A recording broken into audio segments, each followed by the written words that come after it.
上回我们讲到《三国演义》第11集辕门射戟，这个吕布让袁术的大将纪灵和刘备一起来吃饭，说我要跟你们和解。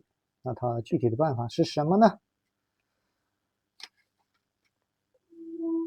他让这个纪灵和这个刘备各坐两边，喝了几杯酒以后，吕布就开始说了：我觉得你们两个应该看在我的面子上面呢，都应该立刻罢兵啊。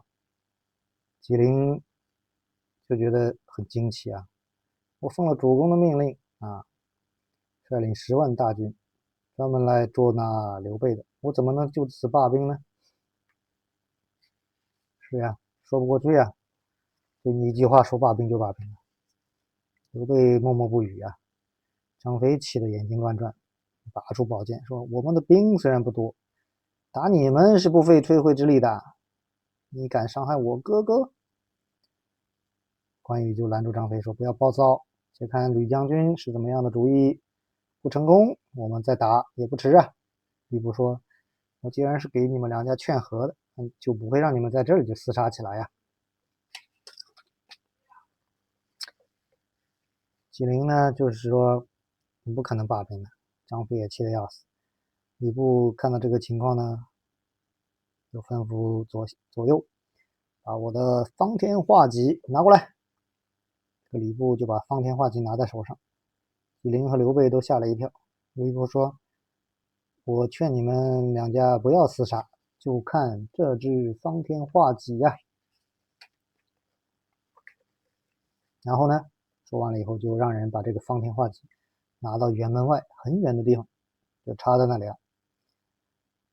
然后呢，吕布回过头来就跟纪灵、刘备说：这个辕门离中军150步，如果我一箭射中画戟的这个方天画戟的这个尖枝，就是这个尖，你们两家就得罢兵。如果射不中，你们各自回寨，准备厮杀。谁不听话，我一定联合另外一方就去打他。谁不守信，我也是一样啊。吕布这个要显露他的神功了，真是兵器弓箭无一不精啊。纪灵看了一下画戟，说：想了想，距离这么远，150步啊，一箭能射中，我先答应下来，等他射不中的话，那就可以动手厮杀了。于是呢，就一口答应了。刘备当然没办法了，他肯定只能够答应了。他只是担心吕布能不能射中啊。吕布让大家就各吃一杯酒啊，然后拿出弓箭。刘备这个时候心跳得很快啊，咚咚咚咚的，这个祈祷啊，但愿他一箭能射中啊。然后吕布把箭搭在弦上，扯满了弓，嗖的一声，箭像流星般飞了出去。随着当的一声，那个箭啊不偏不倚，正中方天画戟的尖尖，帐上帐下欢呼声四起啊，喝彩声四起，真的是厉害啊！这个就叫辕门射戟，射他的方天画戟，一箭射中150步之外。吕布哈哈大笑啊，然后把这个弓就丢在地上，就拉着这个纪灵和刘备，把他们拉到这个帐里头，说这也大家都没话说了吧？然后让这个军士斟酒啊，各饮一大杯啊。刘备挺高兴的呀。纪灵想了半天，就是说将军的话我也不敢不听啊，但是我如果回去照实说，主公怎么能相信？吕布说：这个你不用担心，我会写一封信给你的主公袁术的。然后喝了几杯酒以后，吕布呢就写了封信。纪灵垂头丧气的，来了一趟白来了，10万大军还没打呢，就让劝回去了。吕布就把纪灵送走了，回来就跟刘备说：今天要不是我呀，你简直就是危险了。刘备就再三向他道谢啊，然后带着关羽、张飞就告辞了。第二天果然两边的人马都撤了。这个纪灵呢回到淮南了，就来见那个袁术，把这个辕门射戟的事情说了一遍，就把这个吕布的书信送上来了。袁术看完信以后生气得很啊！说吕布收了我这么多粮食，玩这种把戏，还要袒护刘备，我要亲自出征，顺便一块收拾吕布。纪灵早有打算了，说这个主公不可轻动啊！吕布确实武艺高强啊，又跟刘备联合起来，这个事情很难办的啊。他说：“我听说吕布有一个女儿，年龄呢和主公的儿子呢相仿，不去求亲呀。假如他答应的话，就容易灭掉刘备啦，就离间他。”袁术一听这个主意倒是不错呀，就派这个韩印带了礼物到徐州去跟吕布求亲去了，想接个儿女亲家。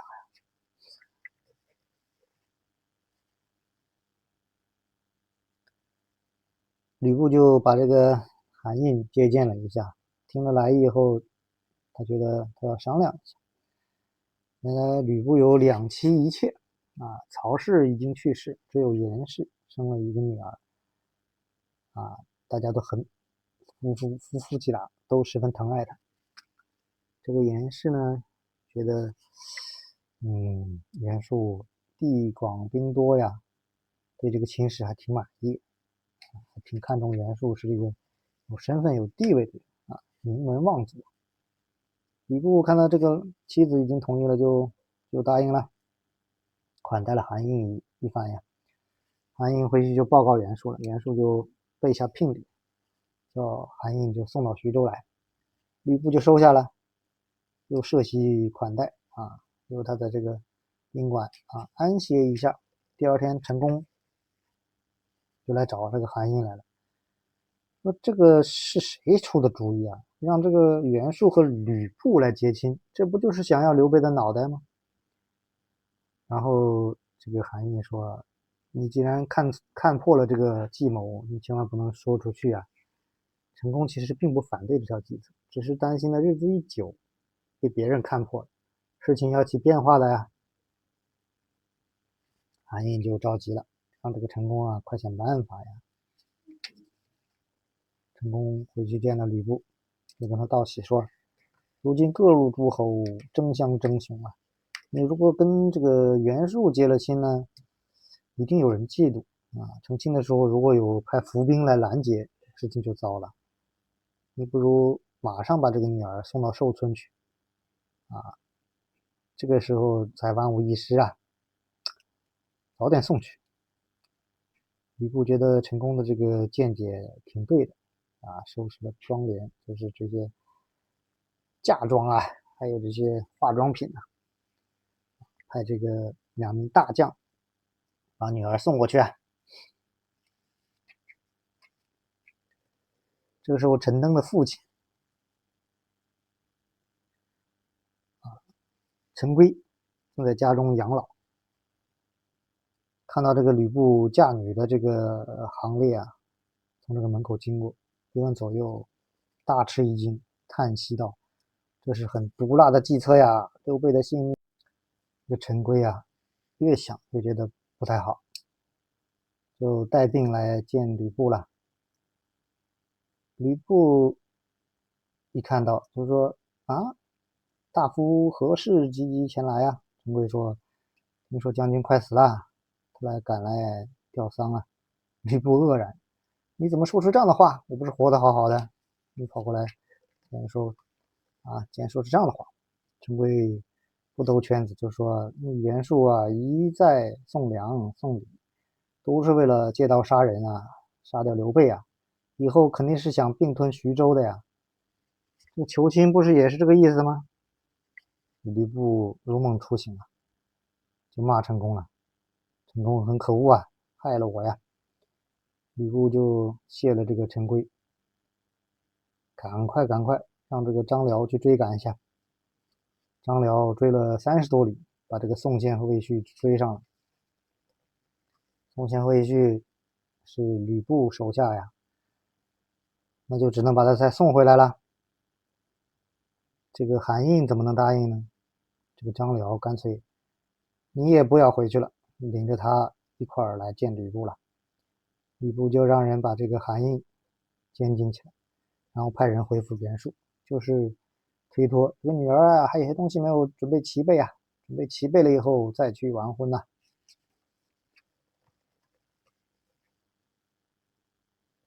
突然，这个就有人向吕布来告密了，说刘备在这个小沛啊招兵买马，不知道想干什么。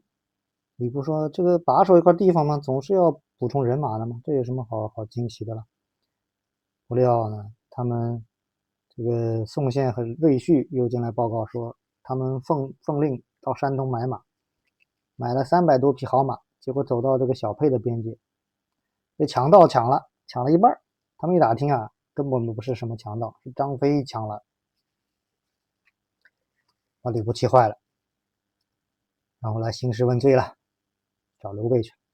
刘备得了这个消息也很奇怪，就率领人马出城了。刘备说：“啊，你为什么要领兵前来呀？”吕布说：“辕门射戟的时候，我曾经解救你的大难，你来抢我的马匹。”刘备还蒙在鼓里呀，说：“我因为缺马，确实派人去到处去买的，怎么敢去抢呢？”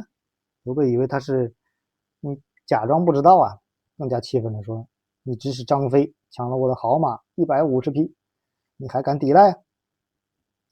张飞在旁边就按耐不住了：“就是我抢了你的马，你怎么样啊？你要怎样？”这吕布啊，恨的就是张飞，就是想跟他打一打，就冲过来了，就跟他打了，就开始打了100多个回合，不分上下呀。这两个人也算是蛮厉害。这个刘备害怕这个张飞打不过吕备，打不过吕布啊，就赶快鸣金收兵了。刘备就开始责骂张飞了：“都是你夺了他的马，才惹出这个乱子呀！马匹你藏哪儿了？”张飞说：“都存在这个寺庙里。”然后这个刘备派这个孙乾啊到这个吕布营中说情，就说要把抢来的马匹都送回去，让下罢兵。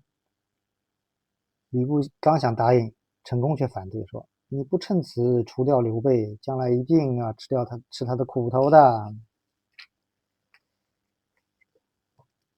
吕布这时候听了陈宫的话，打发孙乾回去，一面要出兵，还是要攻城。这个时候，刘备和糜竺、孙乾就在商量怎么退敌啊。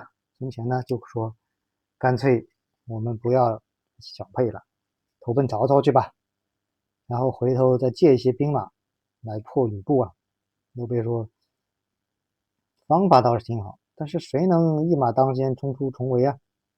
张飞挺身而出，先打头阵了，还打头阵去偷曹操呢。这个时候，张飞就在前面，关羽他们断后，刘备在中间，带着家小啊，半夜趁着月光冲出北门。出城不远，宋宪和魏续拦住去路。